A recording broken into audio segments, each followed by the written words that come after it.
Hare Krishna, and welcome to another evening in the lives of the Vaishnavacharyas. My name is Chatur Atmadas. When Sri Chaitanya Mahaprabhu was visibly on the planet, he had instructed, as we've spoken in the past weeks, particularly Sanatan and Rupa Goswamis, to go to Vrindavan and write Vaishnava literatures. At that time, residing in Vrindavan, of course, were many other devotees, not the least of which was Krishnadas Kaviraj Goswami.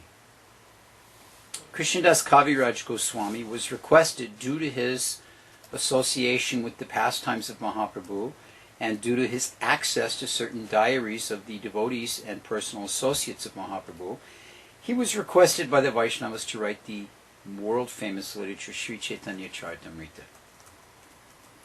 This Chaitanya Charitamrita is the premier source for Gaudiya Lila, about Mahaprabhu's life. There were other books written at that time, most notably Chaitanya Mangala and Chaitanya Bhagavat. These are what you might call, for the sake of an academic conversation, the first generation of Chaitanya literatures. The second generation of Chaitanya literatures would include books such as the Bhakti Ratnakar, the Narottam Vilas, and a book called the Prem Vilas. Prem Vilas describes the activities of predominantly the second generation devotees of Mahaprabhu, but it describes many of their activities in relationship with and some activities preceding this second generation of while Mahaprabhu was visibly on the planet. One such story that it tells is the life of is the life of who we're going to speak about this evening, and that is Srivasa Pandit, also known as Srivasa Thakura, the fifth member of the Panchatattva. Prem Vilas tells how his lineage is very well respected. There's a wonderful village called Sri Hatta Gram. Get used to a certain flow of words and you automatically say it the way you're accustomed to it, whether it's correct or not. Sri Namhatta we always think of, but this place was called Sri Hatta Gram. And in this place lived one very pious Brahmana. His name was Jaladhara Pandit. And Jaladhara Pandit had 5 sons. These 5 sons were quite well known. Nalini was the eldest. And then there was Srivas, and Sriram, Sripati, and Srinidhi.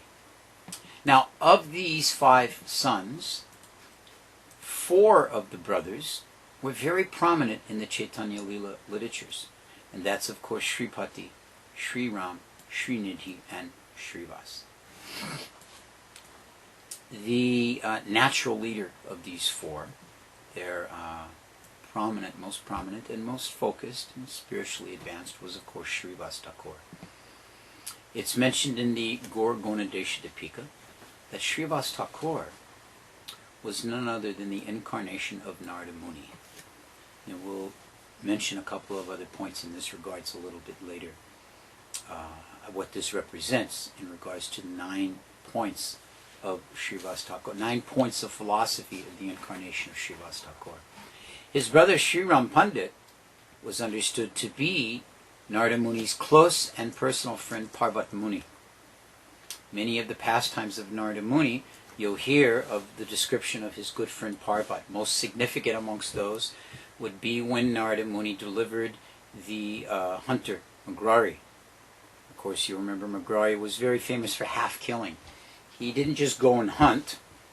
Some of you out there listening or viewing may not be able to relate to this, but here in Alachua where I live, I sit on 11 acres of land, and the neighbor next to me has 10 acres of land, and behind us is 500 acres of land. It's all wooded. And of course there's many wild animals there. Deer, there's actually wild boar, and it's a very common sound in the early morning hours to hear shotguns, because the hunters are out there killing the innocent animals. And sometimes I like to put a sign up in our yard, all innocent animals welcome here, we don't shoot you. Actually, we do have one family of turkeys, a mother turkey and 3 little babies that come regularly to eat just near our back porch. But at any rate, back to my story. So when Narada Muni was delivering Mrgai the hunter, and then went back to visit him once he had become his disciple, he took with him, as the story tells, his dear friend Parvat Muni. So Parvat Muni was also his brother in this story, Sri Ram. So these 4 brothers, after some time, they moved to Kumar Hut. Kumar Hut was their temporary residence, and then from there they moved to Navadvip. Now, Navadvip is very close to Shantipur. We've spoken about this before. And in Shantipur at the time was living one very famous devotee, Advaita Acharya. And one of his closest friends was Srivasa. Now this means that there was quite a bit of seniority to the age of Sri Chaitanya Mahaprabhu. We've spoken before about our personal desire and personal effort to try and get a chronological presentation, if you will, or understanding of the ages of the different associates of Mahaprabhu, who was older by how much, who was this age like that, and how, quite frankly, difficult it is due to the lack of information clearly denoting these things. But we do understand very clearly that Srivasa was an associate of Advaita Acharya, and even more importantly, he was a very dear friend of Jagannath Mishra, who was the father of Sri Chaitanya Mahaprabhu. So, prior to this tight relationship with Jagannath Mishra, when he was associating in Shantipur with Advaita Acharya, equally as much as Advaita Acharya was distressed by the fallen condition of the living entities in the Kali Yuga lifestyle, Advaita Acharya was also feeling that, Srivasa was also feeling that same pain. Now, if we analyze this, it does go properly with the mood that we find in the personality of Narada Muni himself. And Narada Muni, of course, Narada Muni throughout all of Krishna Lila is always concerned about delivering the conditioned souls and really pumping things up so that there's an opportunity for making ripe the circumstance of Krishna being born. This is his great desire. So, in this way, we see that the same mood was present in Srivasa Thakura. Srivasa Thakura was very much concerned about the suffering condition of the living entities. And like Advaita Acharya, he wanted to know, how can these living entities be delivered? Now, of course, Advaita Acharya understood that the way to deliver them is to call out for the Lord to come. And this was one of the moods of Advaita Acharya, to intentionally and with great fervent prayer call out for Sri Chaitanya Mahaprabhu. Please, my dear Lord, you must appear, because except for your personal appearance, no one can deliver these souls in Kali Yuga. Now, of course, Advaita Acharya is Mahavishnu himself. He's certainly quite capable. Srivasa Thakura is Narada Muni. He's certainly quite capable. But all of these great devotees are subservient to the desire of the Lord himself, who had intended to come for many different purposes. We won't go into all of that here, because then we'd spend one whole class just discussing why did Sri Chaitanya Mahaprabhu come. Let's leave it for this presentation that they were there to support his coming by requesting him to deliver the fallen souls. So in this way, there was this great concern. Now, during the course of this, Jagannath Mishra and Srivasa Pandit created quite a friendship. Actually, so close was their friendship, it mentions in the Chaitanya Lila literatures that Jagannath Mishra's shadow was Srivasa. That he was just like a shadow to Jagannath Mishra. And his wife, Srivasa Pandit, Srivasa Thakura's wife, Malini, she was the most dear friend of Sachimata. It mentions how she was very, very attached to Sachimata, and how she would always be there to assist and guide and serve her, and that when Sachimata became pregnant with Sri Chaitanya Mahaprabhu within her womb, that Srivasa spoke with Jagannath Mishra, and the two of them decided it would be most beneficial if Malini would come and stay and assist Sachimata like this. And of course, we know that in the in this time in Indian history, in the Gaudiya way of life there in Bengal, that when the lady was to bear a child, she would stay in the pregnancy home. Not like some home they'd send her off to, but there would be one room that would be designed for the delivery of the child. Because, of course, as much as modern-day personalities may not want to think of it, the delivery of a child is a very messy and unclean business. So many different bodily fluids and so many different... So this was all done in one section. Just like in these times that we're speaking, the toilet was not in the house. This is only a recent invention where the toilet is kept in the house. Even in in early American culture, the toilet was kept outside. Now it's seen as a great accomplishment. The toilet is right next to the bedroom, sitting right next to the kitchen. I remember in some of the New York apartments that I lived in when I lived in New York, the bathtub would be right in the kitchen. Now the toilet would be in a door just next to that, but the bathtub was right in the kitchen. Anyway, so in this way, there was a separate room for the birth, and Srimati Malini would come and she assisted Sachidevi in this way. So actually it mentions that she nursed Sachimata all through the delivery and the pregnancy, and it was like her, Malini and Srivasa were like a second set of parents. Like a second set of parents to Sri Chaitanya Mahaprabhu when he was a young boy, Nimai. Interesting thing about this, because another aspect of this culture is that, generally speaking, the mother and father did not give chastisement. They didn't instruct so much like that. They kind of gave a little loose rein to the child.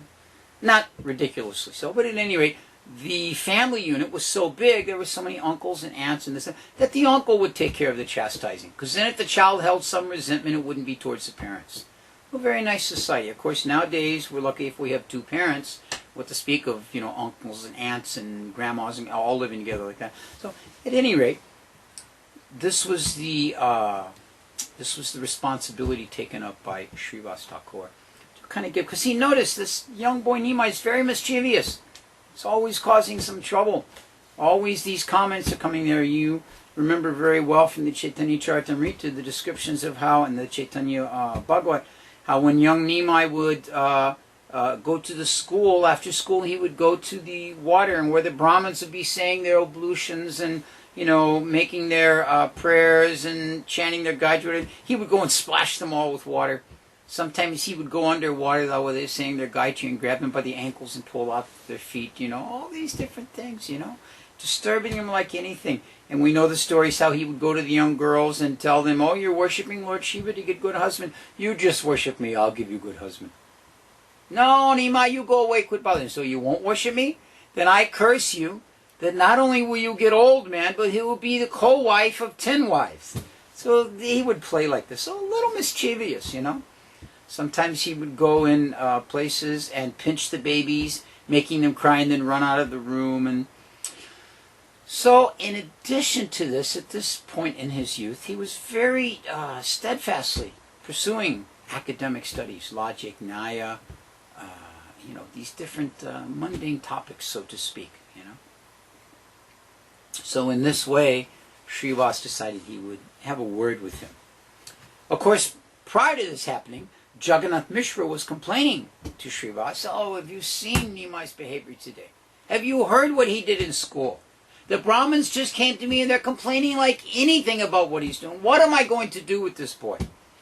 And Srivasa said, Jagannath Mishra, my dear friend, don't you worry, I'll handle everything. So he noted these things. So it mentions that one day, in a very fatherly way, Srivasa approached Nimai. And it's a very interesting description, because it mentions that generally speaking, Srivasa tried to avoid any one-on-one with Nimai, because as he became older and became more settled in school and more knowledgeable in different logic and argument and debate and things, that he would just endlessly debate with people. There's several other devotees who these pastimes are told. And it was just annoying, so the older people would just avoid him. So Srivasa generally avoided him, but this day he sought him out. And he saw that he was with 4 or 5 of his students. And he called him. He said, here, please.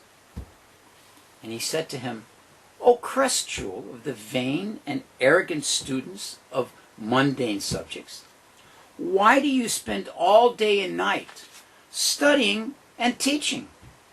Tell me, why is it that people study in the first place? I will tell you why, he said. They study in order to know Krishna. Now this is similar to what we found Sri Chaitanya Mahaprabhu adopt or adapt, bring into either way, his teachings later after he met Ishvara Puris. He saw all the syllables of the alphabet to mean Krishna and like this. So, anyway, Srivas continued.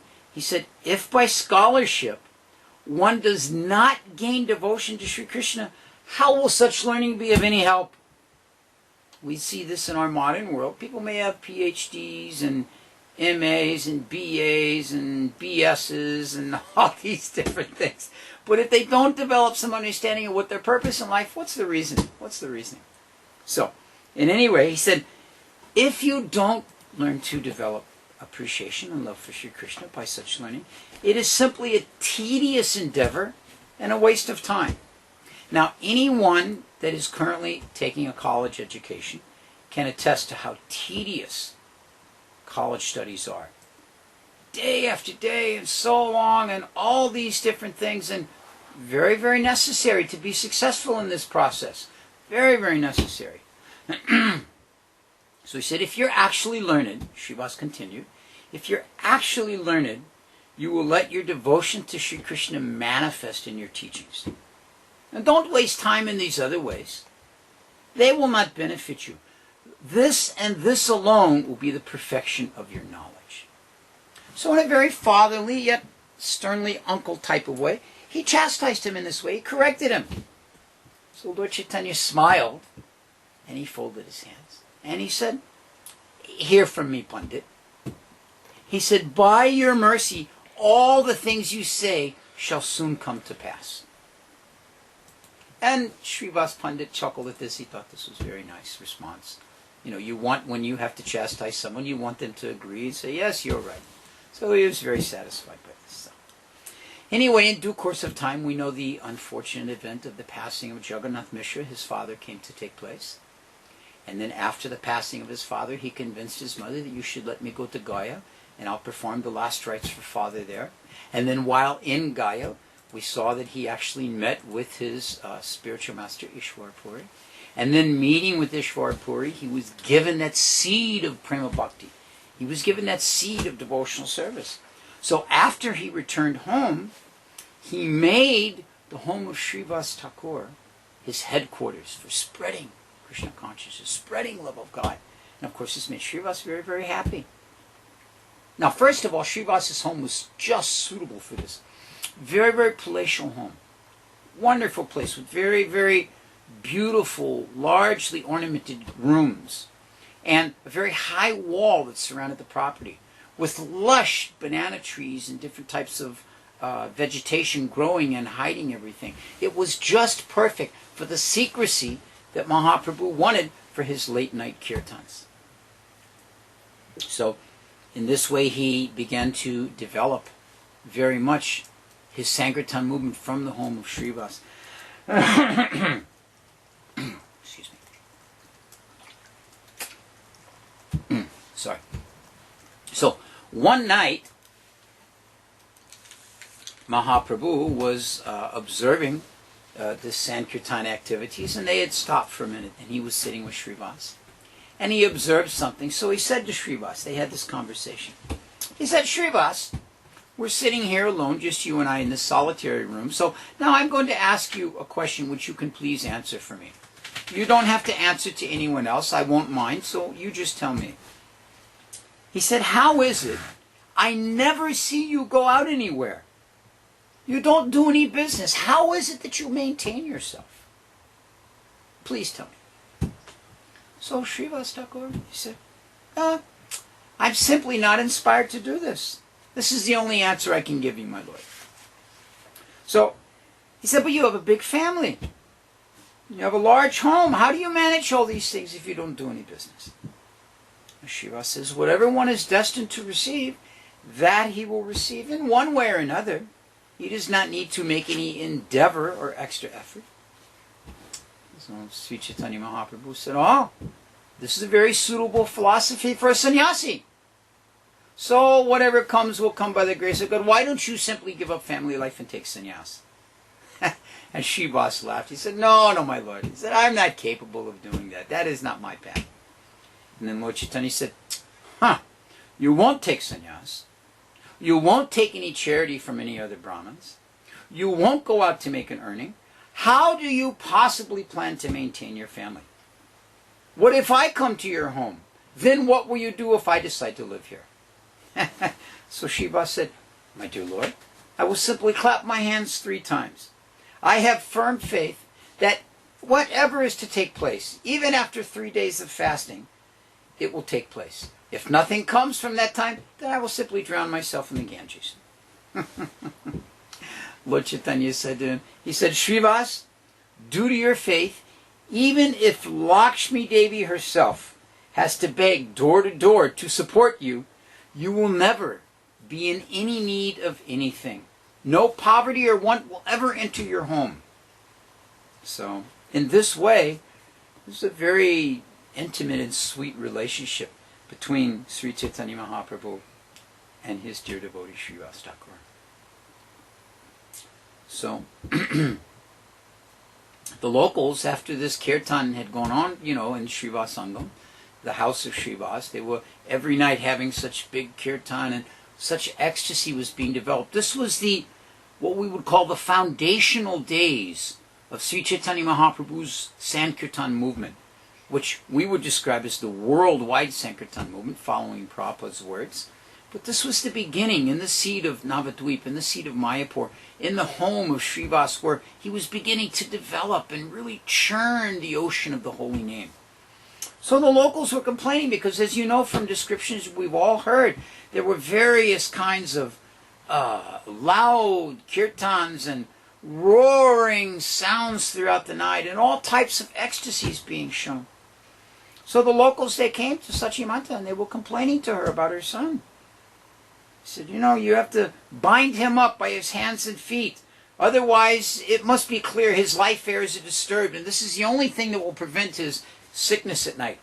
And then other people would say, if you just keep him in the house and only feed him coconut water, then this insanity he is manifesting will all go away.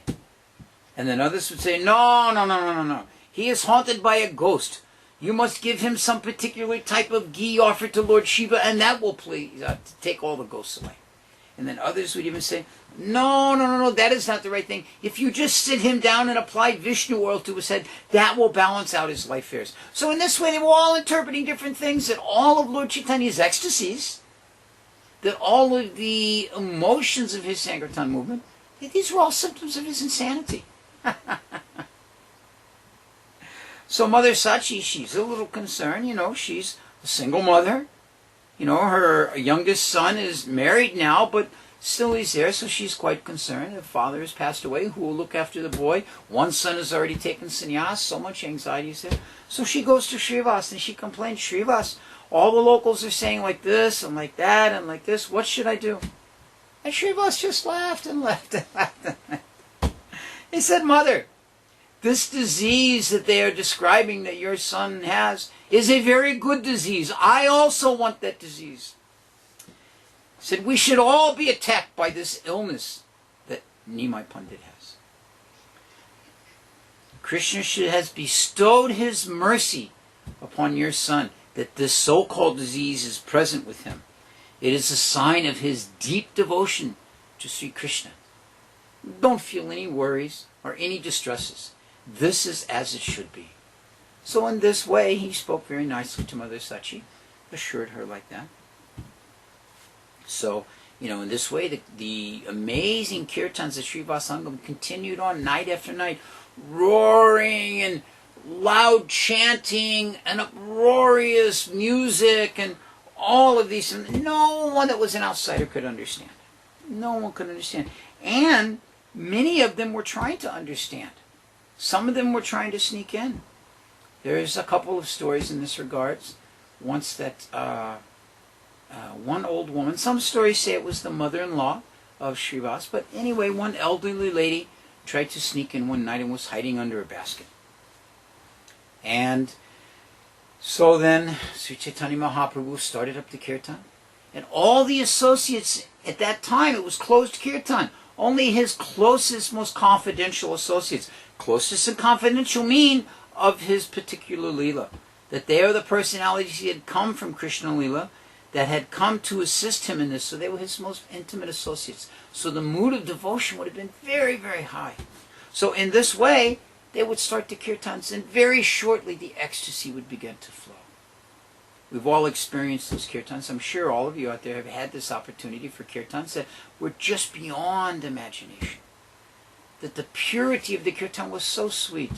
I recently had the good fortune of being in kirtans such as that, not like Srivasa Thakura, but being in such sweet and highly advanced kirtans when I was visiting with Indraduna Maharaj in Poland at the Woodstock Festival. B.B. Govinda Swami was leading some kirtans that were just amazing. So, in this way, they were having these experiences. And Lord Chaitanya stopped. He said, tonight I am not experiencing the ecstasy. There must be someone impure in the room. So they stopped and they looked this way and that. No, Mahaprabhu is simply our associates. All right, we will start again. And they started again and the kirtan began to go, Hare Krishna, Krishna Krishna. And he stopped. He said, no, there is someone impure. The ecstasy is not coming tonight. So they looked and looked, and finally they found in the corner, underneath one large basket, was Srivasa's mother-in-law or some elderly lady, whichever way it is. And Lord Chaitanya said, no, she must be taken out. So Srivasa removed her from the room, and then the kirtan started back up, and everything went very, very nicely. There was one other time, Lord Chaitanya, the kirtan was going, and Lord Chaitanya stopped again. He said, somehow or another, I am not feeling the ecstasy. There must be someone impure. And what had happened was Srivasa had brought someone in. He said, no, there is no one impure here. Lord Chaitanya said, there must be some outsider. Well, I have brought in one person, Srivasa said. But he is very pure brahmachari. He only lives on milk. For 2 years now, he has drank nothing but milk. His austerities are so great. And he is here because he wanted to hear the kirtan. And Lord Chaitanya roared, take him out! Does he think simply by drinking milk he can purchase the opportunity for this kirtan? He said, one cannot purchase love of God simply by austerity and penance. One must have bhakti. So in this way, Lord Chaitanya was very strict about this in the beginning like that. Now, of course, we know ultimately Lord Chaitanya introduced the entire mood of no hard and fast rules. Anyone take up the name. And this we'll cover a little bit later. But at this point, very close associates as he was developing this. Now, of course, the local people, they continued, being so upset and cursing and all unhappy, because what is happening is their greatest preoccupation is being stolen away from them by this kirtan. And what is that preoccupation? What does everyone do at night? Sleep. All they wanted to do was sleep. And all Lord Chaitanya wanted to do was keep the chanting going. And they were having their sleep stolen by the so-called noise of the kirtan. So they were what is this mania? What is possessing these mad people? So in this way they were going on like this. They've all given up the pursuit of knowledge. They've all given up the pursuit of higher principles for this chanting all night long. What is the benefit here? Bunch of impudent upstarts. What do they know about religious principles? Is there not piety in silently chanting the name of God? Let them sit and silently chant the name of God. Who are these four brothers of Jaladhar Pandit that they organize this big thing and so much noise is coming? And why are they associates so loud with their kirtan? Have they all gone mad? Maybe they're actually intoxicated from drinking behind those walls and simply leading people to believe they're chanting. We'll break into the house and throw the whole lot of them into the Ganga. Then we'll be finished with this business. So the locals are going on like this night after night. And Lord Chaitanya and his associates are going on night after night engaged in this wonderful kirtan. So soon they were concerned because, as we've spoken many times, Mohammedan rulers were in control of the property and the government and the land at that time, overseeing everything. And so they would say, if we don't keep quiet, then the Mohammedans will be disturbed and they'll be very upset and they will send their guards here. We must keep the Srivasa ask the Srivasa to keep it down a bit.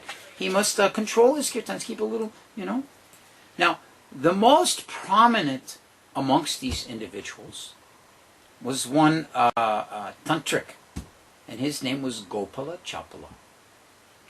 Gopala Chapala was very, very proud fellow.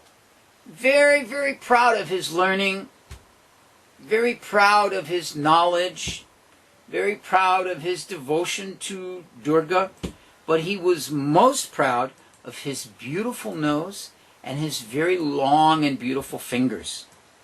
Now, in the understanding of the 32 bodily symptoms of a Mahapurush, of a great personality, 2 of those symptoms are long and elegant fingers, not these little short stumpy things you see here on my hand, but long and elegant fingers and a long and elegant nose. This is actually an interesting point because many places it describes the sesame flower-like nose of a great personality. So I don't know how many of you out there have seen sesame flowers. I had the opportunity, we did a jugga here at New Raman Reti, and the jugga pit was left for some time, and some sesame seeds grew, sesame plants. And the sesame plants matured. And the sesame plants gave flowers. Now, I always thought in my mind, what does a sesame flower look like? Some kind of daisy-looking thing? No, a sesame flower is actually a little bit like a trumpet. It's got a long extension. So if you hold it in a certain way, you can see, oh, that's a nose. So apparently, a somewhat long nose is considered a wonderful bodily appearance. So in this way, he was very proud of these 2 features. But he was very rough in his speech. Now, the point is made by many commentators that if one has great knowledge, and if one has bodily beauty, but is rough in their speech, what is the benefit to them? So, in this way, he decided, don't you all worry, I'm going to discredit the Srivasa Thakura. I will take care of everything. So, late at night, he arranged that what would happen is that the items for worshipping Durga would be put in front of the door of Srivasa. Now keep in mind that the Vaishnavas do not worship the demigods.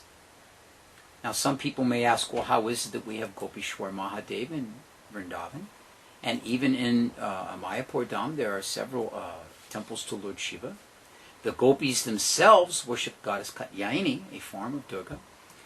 If one is worshipping solely and wholly for the purpose of achieving Krishna Bhakti, and if one is worshipping solely and wholly with the Mahaprasad of the Lord, then such request for assistance in advancement in devotional service is not prohibited by the Shastras. So, at any rate, we find that the actual worship of the demigods as done by the Tantrics, of which Gopal Chapal was not done by the Vaishnavas. So, Gopal Chapal decided to smear the name of Srivasa Thakura. So late at night he went and he put the symptoms there, a small bottle of wine and some big plantain leaf and some red kumkum and a red hibiscus flower. This is something I learned when I was in India. Many people in the West don't know, but hibiscus flower is pink and red, and the red ones are never offered to Krishna because they are meant for the worship of Lord Shiva. So he put all these things there. So when Srivasa got up in the morning and opened the door to his home and stepped out, he noted.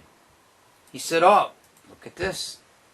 So he could understand everything, but being a humble devotee, he called all the local Brahmins. He said, please, all come to my home here. He said, I want you to see that just look. Here is the proof now that silently I am in quiet worshipping Mother Durga. This is obviously the proof. It is all here. The Brahmins did not believe this for a moment. They started discussing who has offended Srivasa in this way. Who has put these things here? This is a horrible mistake. No, bring a sweeper. Clean this area. Take all this away. This is not to be brought before Vaishnava's home. So no one believed it. No one believed it. Now an interesting thing happened. Gopala Chapala, who was so proud of his nose and his long fingers, developed one disease as a result of this offense. Because we know from all the different Shastras that the greatest offense one can make is the offense against a Vaishnava. And so what is that disease he developed? Leprosy. Now what happens when one gets leprosy? The skin develops open wounds and sores that pus And then eventually that pus develops maggots. And then they begin to eat away at the skin. It's a very, very horrible disease. Nowadays they hide all these things behind, doors and all. But at this time there was no such hiding. And he got this in two places. Which two places? His beautiful nose and his beautiful fingers. So it says that the nose literally was melting off of his face. And his hands were like this. And he was reduced to living on the footpath near the Ganga. Now, why was he reduced to living on the footpath near the Ganga? He was a very powerful tantric. He had a nice wife, beautiful home. But it mentions that when he got this leprosy condition, his wife threw him out. Because you can't touch a person like that, you'll get also. Everything becomes contaminated. So she threw him out of the house. So he was left with nothing but to live on the side of the footpath. So one day Mahaprabhu was going by. And he saw Gopal Chapal. And Gopal Chapal saw, this is the Lord who I've offended by all these things. So he begged, please you forgive me. And Lord Chaitanya said, no. He said, I cannot forgive you.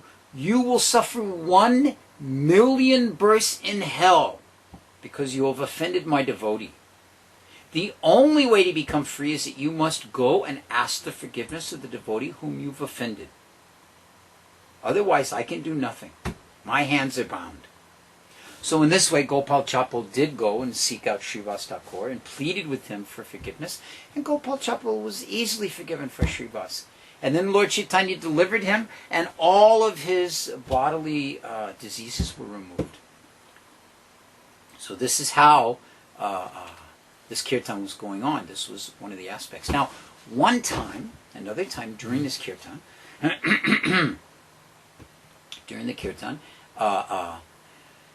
Sri Chaitanya Mahaprabhu was chanting very nicely, and in one of the other rooms in the house, one of the sons of the family passed away. Now, at this time, all the ladies began to cry and weep in separation, and Srivasa Thakura, he said to them, do you not know you should not be attached to this body? He said, this type of crying is not the proper thing. At least if you're going to cry, you wait and do it later. I don't want the kirtan of Mahaprabhu to be disturbed. So he said, you must stop this now and not disturb him. So he kept it all quiet. And then he went to the kirtan and continued on like this, and the kirtan went. So when the kirtan finished in the evening, Lord Chaitanya said to Srivasa, he said, tonight I felt that maybe there was something that was not right. Is there some calamity that has happened in the home? And Srivasa Thakura said, my dear Lord, he said, you are present here with the holy name and the glorification of Sri Krishna. What calamity could there possibly be? Mahaprabhu said, still, I think something must have happened. Well, as long as you've asked, one of the sons in our family has passed away. Lord Chaitanya said, no, and you did not tell me. Take me to this boy's side. No, my dear Lord, I don't want you. No, you take me to his side. Let me see this child. So Mahaprabhu was taken, and there was the boy laid out on the bed. So Mahaprabhu went over and touched the child, and he said, my dear son, why have you left the house of Srivasa Thakura? Why have you left your father in this way? The most amazing thing happened next. The dead child received life again and sat up and said, my dear Lord, which father are you describing? He said, I am simply a conditioned living entity wandering in the world this way and that way. Whether I stay in this body or leave this body is not under my control. So you're asking so many different things, but this is not my decision. This is the control of the material nature. So in this way the child began to speak and preach about the temporary nature of this body and the soul's presence within the body and the eternal nature of the soul. And then when he was finished, then Chaitanya Mahaprabhu let the child leave. He passed away. And it mentions that Srivasa was felt so honored that the child had returned and spoken such nice words, and then had departed within the very presence of Sri Chaitanya Mahaprabhu. Such a great benefit. So all of these wondrous things were happening there in the house of Srivasa Thakura. Now, as we mentioned, the locals were complaining like anything. And Gopal Chapal had tried all his madness, but still they were going to the Muslim leaders. And Srivasa was a bit concerned. He was thinking, maybe the Muslim leaders might come here and cause some trouble. This Qazi Husan Shah, he may come and give some difficulty to us. So, what should I do? So, Srivasa Thakur's family deity was in a Shringashila. And he was worshipping. And he was worshipping this deity, actually not in a Shringashila, a deity of Nisringa. So he was worshipping Nisringa. And he was praying to his deity, my dear Lord, please protect us from these Muslims. At that time, in the morning, when he was doing his puja, Sri Chaitanya Mahaprabhu came and burst the door open and stepped in. He said, Srivas, do you not know who you are worshipping? I am that person you are worshipping. Do you not have faith in me? And then he went and he sat down on the throne of Srivas and manifested his 4 arms and his mane of the presence of Nisringa Bhagavan. And he said, if the Muslims come, I will personally destroy all of them. You have nothing to fear. Simply you continue on. I sit in the heart of these Muslim rulers as I sit in the heart of everyone. So you have nothing to fear. Simply take shelter of me. So in this way he agreed. And he, continued worshiping, in this way very, very nicely. You just go on worshiping me, Lord Chaitanya said. Do not worry about any of these other things. Very, very nice like this,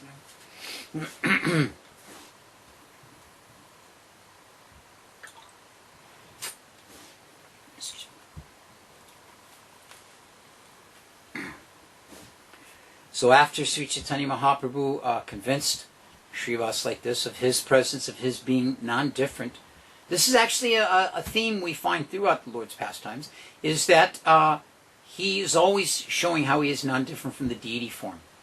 So he said to Srivas, you bring each of your family members in here and let them touch my feet and ask from me their benediction of their heart's desire. So they all came and touched the Lord's feet and then got their Krishna Bhakti.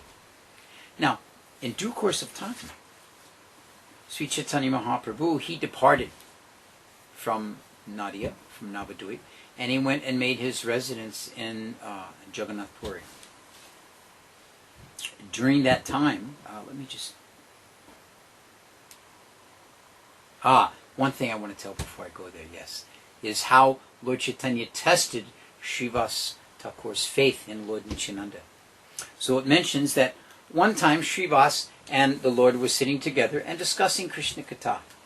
And while discussing in that, Srivas heard the Lord exclaim. He said, my dear Srivas, let me ask, why are you letting this Avadut, Nityananda, stay in your home? See, Nityananda, as you may remember, had left home when he was barely 11 years old. His father, Hadai Pandit, and mother, Padmavati, had received one sannyasi. And when that sannyasi was leaving, he said, may I ask one boon from you? And Hadai Pandit said, you may ask anything, I will give it gladly. He said, please, I am in need of one servant. Send your boy to travel with me. And these words were like an arrow to the heart of Hadai Pandit. But it was his word, and he agreed, so he let Nityananda travel with this sannyasi. And in due course of time, Nityananda traveled and then separated and then ended up in Navadvip. A very long story, and we'll cover that another time. So he ended up in Navadvip. Now, when he was in Navadvip, he made the home of Srivas and Malini his residence. Now, as I mentioned, they were quite elderly.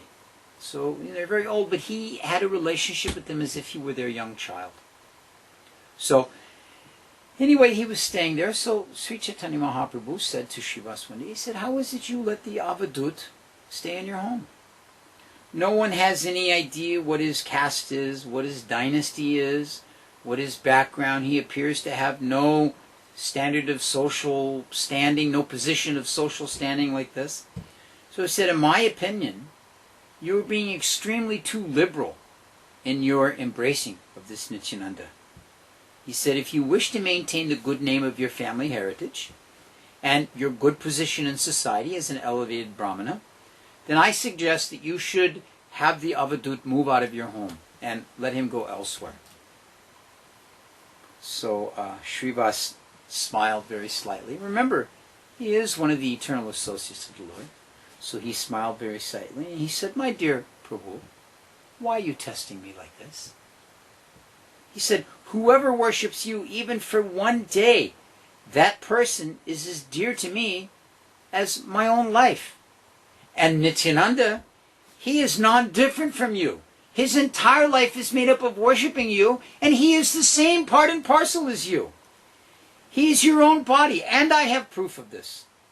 If Nityananda keeps companionship with a drunken Mohammedan woman, it would spoil anyone else's reputation.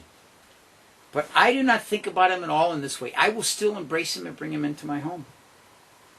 When Mahaprabhu heard these words of Srivas, he laughed and roared with great happiness and satisfaction. He says, "What are you saying, Pandit? You have that much faith in Nityananda? How is it you have understood the confidential position of my Nityananda? You are pleasing me so much, Srivas. Now I must give you a boon, that the goddess of fortune, she may go anywhere else, but she will never leave your home." So, in this way, the Lord said, even a cat and a dog will be blessed if they take residence in your home. So, in this way, the Lord tested him. So, during the time after that Sri Chaitanya Mahaprabhu, as I mentioned, took sannyasa and went to Puri, Nityananda stayed in Navadvip. And he would go back and forth every year with the devotees, predominantly headed by Shivananda Sain. He would go back and forth every year with them. And so when he was there, he would stay at the house of Srivasa Malini. And his activities were like a young child when he was staying there. They mentioned that one time he was very, very much feeling compassion towards Mother Malini. And he came and observed, and he saw that she was crying very, very much. So he went to her, he said, "Mata," he said, "please, you can tell me, what is the difficulty? Why are you so concerned?" He said, "Well, I was doing the puja here, and I had the ghee wicks in this small copper thing. And what happened was that this crow came and took the copper dish and went up into the tree." And Nityananda looked up, and he saw there, sitting on the branch, was a large crow with the copper tray in his mouth and the ghee wicks there. No, Lord Nityananda is non-different than the super soul in the heart of every living entity. He looked at the crow, and he said, "Crow, bring back the copper dish to Mata." And the crow immediately flew down and placed the copper dish there. So, in this way, Srivas continued all of these different activities and exchanges with both Sri Chaitanya Mahaprabhu and with Nityananda Prabhu. There was one other story prior to Sri Chaitanya leaving Navadvip, and that was with Srivas had one servant named Duki. Now this is a very interesting story because let me see if I can get this. Let me just Yes. Duki is the one that would bring the water in for the kirtan arrangement. And so, when she was bringing the water one day, Sri Chaitanya Mahaprabhu stopped and he said to Srivas, "What is her name?" He said, "Oh, her name is Duki." "Oh, Duki? Duki means unhappy. Why is she so unhappy?" He said, "She is unhappy. She has lost all of her family members. There is no one. We have given her shelter in that way." He said, "Duki?" He said, "But she is serving a devotee. She should not be Duki. She should be Sukhi. Instead of being unhappy, she should be very, very happy." So he said, "She is Sukhi. She is very blissful in her service, always very satisfied. So from this day forward, she should be called Sukhi." So there was this very wonderful exchange like that. So in this way, Srivasa Thakura, as we see, is a very integral part in the pastimes of Sri Chaitanya Mahaprabhu and his Navadvip Lila. Now I mentioned at the beginning when we started that I would speak about the 9 points of qualification of Srivasa Thakura. And I'm going to read these points. The first point is that Srivasa Thakura is the manifestation of Jiva Tattva, the marginal potency of the Lord. As we mentioned, he's Narada Muni. So, marginal potency means can go either way. Not material, but not spiritual, but have the ability to take either. And, of course, as Jiva Tattva, being that marginal potency, he always takes a spiritual energy.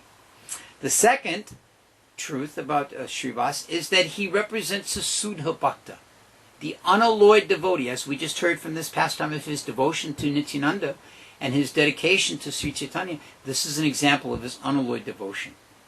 The third truth of Srivasa Thakura is that he is the perfect Brahmin, the perfect Vaishnava, and the foremost devotee of the Lord. As one of the members of the Panchatattva, he is the topmost devotee of Sri Chaitanya Mahaprabhu. One thing many people may not be aware of, number 4, is that he's an accomplished kirtan leader. If you look in the Chaitanya Charitamrita, when it describes the different pastimes of the Ratha Yatra kirtans, it mentions how he was leading one of the kirtans. Excuse me.